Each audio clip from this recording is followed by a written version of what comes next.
High friends, আমি Shobhan. Welcome to my YouTube channel. তা খুব দুঃখজনক একটা ঘটনা আজকের দিনে ঘটে গেছে, মানে 2 জানুয়ারি 2025-এ।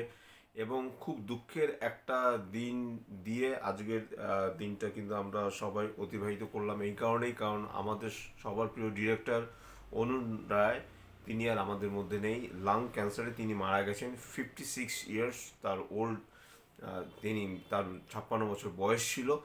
তা মাত্র 56 বছর বয়সেই কিন্তু তিনি চলে যান। কিন্তু তিনি যে জিনিস রেখে গেছেন, মানে তার যে অসামান্য প্রতিভা, সেটার কিন্তু কদর কিন্তু বাংলা ইন্ডাস্ট্রি কিন্তু করে ওঠেনি। তার প্রধানতম কারণটা কি সেটা নিয়ে আমরা এখানে বিশ্লেষণ করতে আসিনি।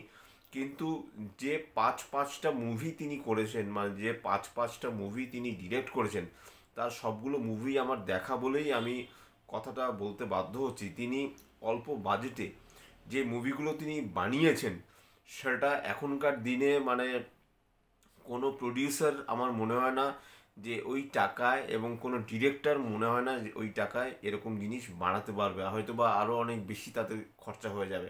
তা প্রথমেই আমি যদি সেই সিনেমাটার কথা বলি, 11, যেটা ইংরেজদের বিরুদ্ধে একটা লড়াই ছিল মোহনবাগানের। এবং আপনারা সবাই জানেন যে 1911 সালে যে ইংরেজদের হারিয়ে মোহনবাগান জেতে, এবং কি পরিমাণ একটা এক্সাইটমেন্ট, একটা ফুটবল ম্যাচ, সেই ম্যাচের যে কীরকম একটা এক্সাইটমেন্ট তৈরি করা যায়, সেটা কিন্তু ডিরেক্টর অরুণ রায় কিন্তু দেখিয়ে দিয়েছিল। এবং সেখানেও কিন্তু খুব অল্প বাজেটে সিনেমাটা বানানো হয়েছিল, এবং সেই সিনেমাটা নিয়ে কিন্তু অনেক কিন্তু বিশ্লেষণ হয়েছিল যে কি করে এত অল্প বাজেটে এত সুন্দর একটা মুভি বানানো যায়। এবং সেটা কিন্তু তিনি করে দেখিয়েছেন।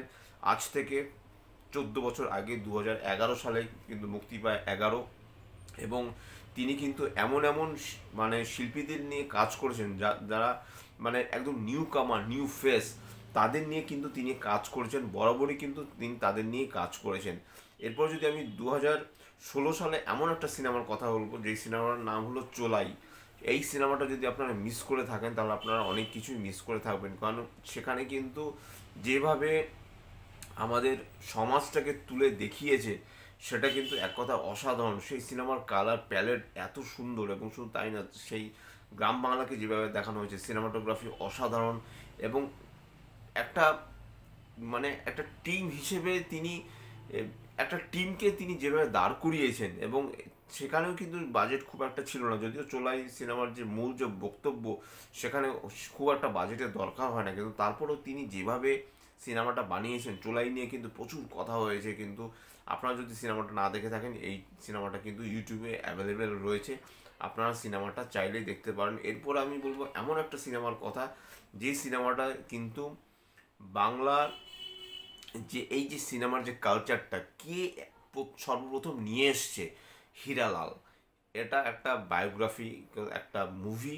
হীরালালের উপর বেস করে কিন্তু কিঞ্জল নন্দ ফাটাফাটি সেখানে তিনি অভিনয় করেছিলেন। এবং কিঞ্জল নন্দ তখন থেকে কিন্তু মানে তিনি লাইমলাইটে আসেন এই অরুণ রয়ের হাত ধরে, একদম অ্যাজ এ বিগিনার হিসেবে হীরালাল থাকে।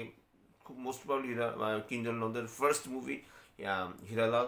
এবং এই মুভিটাও কিন্তু খুব একটা বেশি বাজেট ছিল না, কিন্তু যে কি করে সিনেমা সে দেখতে ভালোবাসে হীরালাল, এবং কি করে সে একটা জায়গা থেকে অন্য জায়গায় কম বাজেট, মানে তার কাছে সেরকম পুঁজি ছিল না, এবং সে কি করে সিনেমা বানায়, এবং সে লোকের মনে কি করে জনপ্রিয় হয়ে ওঠে, এবং বিভিন্নভাবে সে সিনেমা দেখানোর লোককে চেষ্টা করে, তার যে একটা অসম লড়াই, সেটাও কিন্তু এই হীরালাল সিনেমাটার মধ্যে কিন্তু দেখানো হয়েছে। এবং সেটাও কিন্তু অরুণ রায় এত সুন্দরভাবে, তার প্রেজেন্টেশন এত দারুণ ছিল, এবং যেভাবে তিনি পুল অফ করেছিলেন মানে এই কিঞ্জল নন্দ মুভিটাকে, সেটা কিন্তু এক কথা অসাধারণ।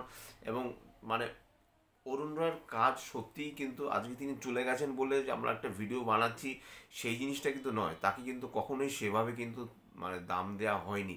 এরকম প্রচুর প্রচুর কিন্তু মানে আর্টিস্ট ফোরামের কথা আমি যাব না, এরকম প্রচুর কিন্তু এমন টেকনিশিয়ান থেকে শুরু করে ডিরেক্টর প্রডিউসারের কথা আমি বাদই দিলাম, আর্ট ডিরেক্টর, প্রপস থেকে শুরু করে সিনেমাটোগ্রাফি, লিরিক্স, মিউজিশিয়ান থেকে শুরু করে বুম ম্যান, ট্রলি বয় থেকে শুরু করে জুনিয়র আর্টিস্ট, এরকম অনেক অনেক কিন্তু রয়েছে, যারা কিন্তু চায় যে তাদের যে আর্ট, তাদের যে ফর্মটা, সেটা তারা মানে ম্যাক্সিমামটাই তারা কিন্তু আউটপুট করে মানে লোককে দেখাতে চায়, এবং তার মর্যাদাটা কিন্তু আমরা ঠিকঠাক মতো দেই না।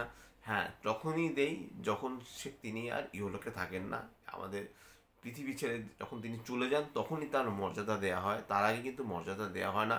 এরকম অনেক কমেডিয়ানের কথাও কিন্তু আমি বলতে পারি, যে তারা কিন্তু এত ভালো ভালো কমেডিয়ান ছিলেন, তারা সিরিয়াস, তাদের জীবন কিন্তু ছিল সিরিয়াস, কিন্তু তারা কমেডিয়ান হিসেবে তারা থেকে গেছেন, কারণ তাদেরকে কখনোই সেভাবে তুল্যমূল্য বিচার করা হয়নি, এবং তাদের কাস্টিংটাও সেভাবে করা হয়নি বলে তারা কিন্তু অ্যাজ এ কমেডিয়ান হিসেবেই কিন্তু রয়ে গেছে। তা সেই সব প্রসঙ্গে আমি আসি না।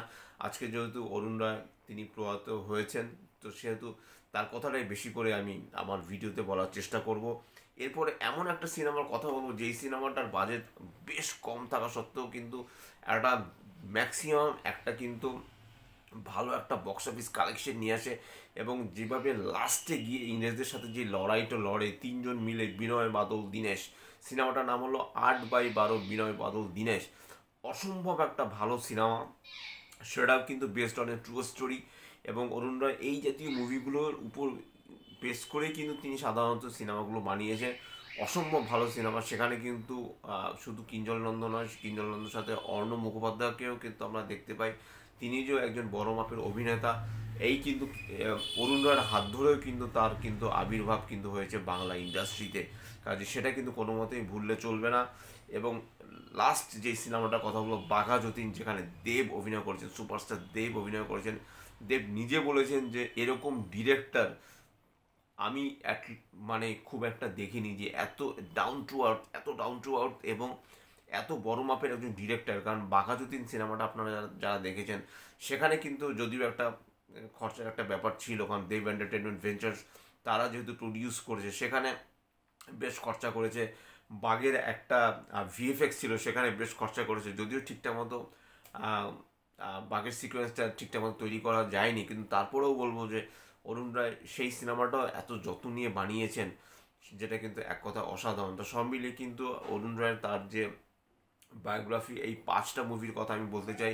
এর বাইরে যদি কোনো সিনেমা করে থাকেন তাহলে প্লিজ আমাকে কমেন্ট বক্সে লিখে জানাবেন, কারণ আমার জানা মতে তিনি এই 5টা মুভি কিন্তু পরিচালনা করেছিলেন। এর বাইরে যদি তিনি কোনো মুভি পরিচালনা করে থাকেন প্লিজ আমাকে কমেন্ট বক্সে জানাবেন। আর আমি কিছু বলতে চাই না, শুধু এতটুকুই বলতে চাই, তিনি কিন্তু তার যোগ্য সম্মানটুকু বেঁচে থাকাকালীন অবস্থায় কিন্তু পাননি।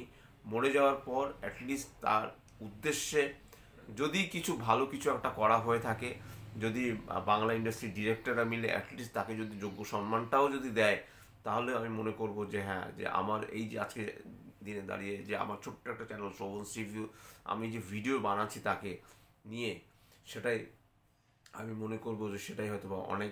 তো যাই হোক, এটাই ছিল আমার প্রয়াত অরুণ রায় স্যার প্রণম্য। আমার খুব প্রিয় একজন ডিরেক্টর অরুণ রায়, যিনি 56 বছর বয়সে আজকের দিনেই তিনি মৃত্যুবরণ করলেন।